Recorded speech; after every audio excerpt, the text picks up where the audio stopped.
એક વસ્તુ હંમેશા યાદ રાખજો કે જેટલો તમારો લોકો વિરોધ કરશે, જેટલી તમારી નિંદા થશે, એટલા તમે વધારે આગળ છો, ઊંચા છો.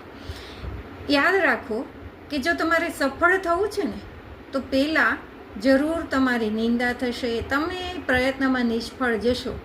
જેટલા પ્રોબ્લેમ મોટા એટલી તમારી સફળતા ઊંચી.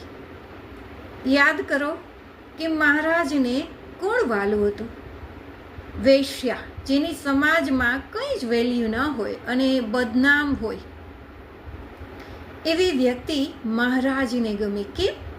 મહારાજને નહોતી ખબર કે આ વેશ્યાના કામ શું હોય, વેશ્યા શું કરે, છતાં પણ મહારાજને કેમ ગમી? કેમ કે એની કાર્ય કરવાની જે રીત હતી એકદમ સાચી અને સારી હતી.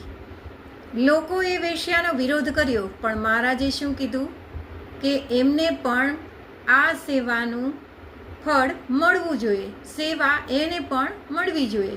મહારાજે આ વેશ્યાને દળણું દળવાની સેવા આપી. અને પહેલાંના જમાનામાં આપણી જેવી ઘંટી ન હતી, હાથેથી દળવાનું હતું. આખી રાત જાગી અને વેશ્યાએ મહારાજની સેવા પૂરા ખંતથી કરી, એકદમ નિખાલસ ભાવે કરી, કોઈ પણ અપેક્ષા નહીં. બસ માત્ર એટલી જ અપેક્ષા કે આજે મહારાજ મારો લોટ લેશે, એની સેવા, એના કાર્યમાં આજે મારું યોગદાન છે, બસ એટલી જ વાત. અને જુઓ, બધા જ લોકો જ્યારે વેશ્યાનો વિરોધ કરતા હતા ને, ત્યારે મહારાજે વેશ્યાનો લોટ સ્વીકાર્યો. અને એનું પ્રૂફ કે હાથમાં ફરફોલા થઈ ગયા હતા.